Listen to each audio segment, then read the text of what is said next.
Hello mga abe, welcome to my channel. Ako po ang inyong lingkod, Kuya JDL. Lunis na naman, happy Monday. Kamusta po ang inyong weekend? At bago po ako pumasok, mag-share na naman po ako sa inyo ng experience dito about Buhay Canada na baka mamaya makatulong po sa inyo, no? Marami sa atin nung nakaraang weekend o nitong nakaraang weekend umpisa nang namimili ng mga regalo para sa kanilang mga kaibigan at mahal sa buhay. Lalo na dito sa Canada dahil maraming mga dito party, Christmas party sa company, family, mga birthday, no? Pero ito lang po yung mapapayo ko mga abe, no? Ito lang yung masasabi ko. Kasi ngayon, dapat maging wise ka na pag ikaw po ay namimili ng mga regalo. Hindi dahil sa nangunguripot ka, pero iniingatan mo rin yung sarili mo at ang iyong pananalapi. Kasi pagkatapos ng mga okasyon na to, magdadatingan yung mga bills, no?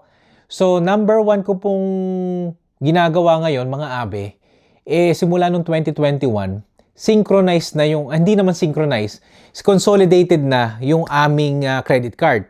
So, kumbaga, tinanggal na namin yung mga credit cards na hindi namin ginagamit masyado, no? Para mabawasan nyo yung paggastos namin. So, ang maganda pa doon, mga abe, kapag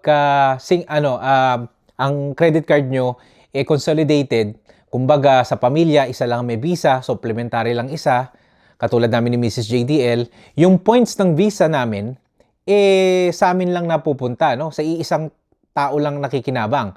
At kapag ginamit namin yun, halimbawa sa aming pagta-travel, malaki po yung aming natitipid kasi yung points ko na ginagamit, pag nag-grocery ako, gamit yung visa ng asawa ko as a supplementary, napupunta sa points niya. At pagka yun ay ginagamit niya, pambayad ng iba pang bills at pambili ng iba pang gamit dito sa bahay, napupunta rin sa iisang account lang napupunta na yung points. So pagka na-consolidate mo yun, malaki po yun. Halimbawa naman, sa akin naman, Mastercard, yung aking Canadian Tire Mastercard, no? Malaki po yung naitutulong nun pag nagpapagasolina kami. Kasi lalo na ngayon po, ang Mastercard, ang Canadian Tire Mastercard, meron siyang tinatawag na partnership with Petro-Canada. So kahit nasa Petro-Canada kami nagpapagasolina na malapit sa bahay namin, napupunta po yung points sa aming sa Canadian Tire at bukod pa, meron din kaming points sa Petro-Canada. So kapag pag pinagsama-sama mo yon in another span of 6 months, nagiging malaki po yun dahil dalawang sasakyan po yung ginagamit namin para magpagasolina. At pagka sa gasolina mo siya ginagamit, sobrang laki. At isa pa, kaya ako gusto yung Canadian Tire, mga abe, hindi dahil sa pinopromote ko sila, no, wala po ako nakukuha sa Canadian Tire. Meron dito sa Toronto, no, na pagka meron kang Canadian Tire, pwede mong i-finance yung mga gastos mo. Halimbawa, kung magpapalit ka ng gulong, no, merong financing ang Canadian Tire basta meron kang Mastercard nila.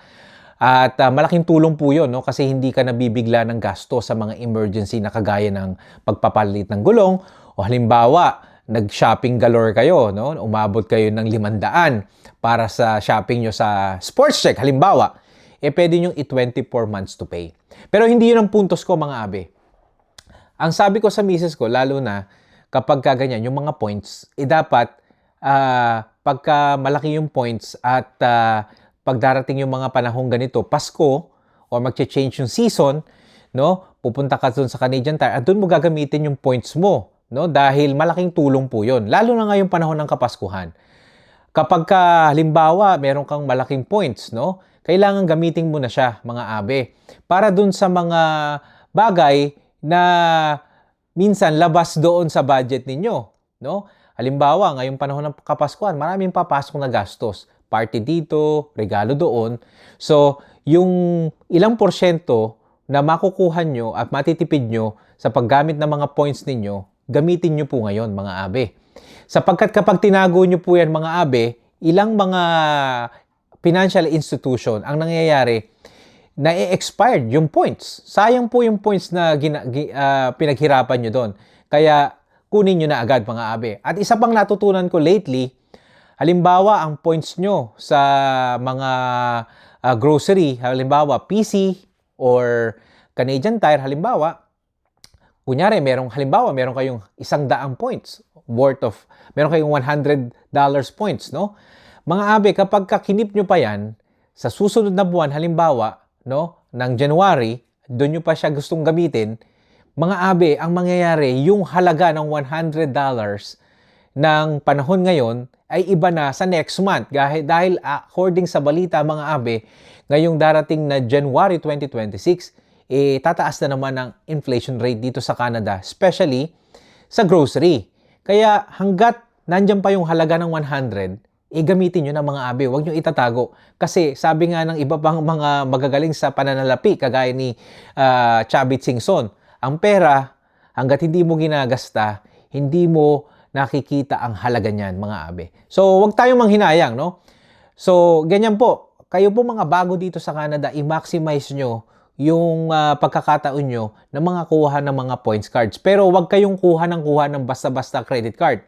Dapat alamin nyo kung ano yung madalas nyong ginagamit at pigilan nyo yung mga sarili nyo na kumuha ng kumuha sapagkat mahirap mabaon din sa utang, no, mga abe. Pero ito lang mga abe, ano ko lang to, experience ko lang to mga abe. Kasi noong namili kami last weekend, talagang na-maximize ko yung points ko at hindi ako gumastos ng ganun kalaking halaga dahil sa mga regalo. Hindi dahil sa nangunguripot ako, dahil ginamit ko ng tama o ginamit namin ng tama yung aming pananalapi, no?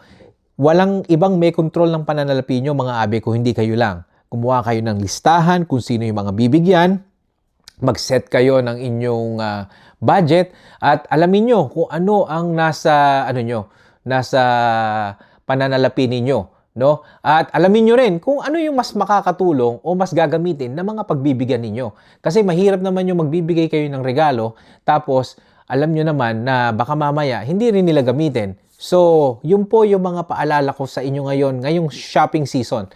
Dahil sa December 23, ay busiest shopping season ng taon sa buong mundo. Nandiyan na yung tinatawag na Christmas rush.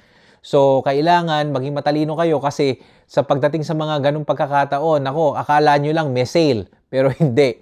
Yun yung ang mga bibilin nyo, halos mga regular price. So, maging maingat po sa inyong pananalapi kasi po yan po yung pananalapi na inyong pinaghirapan.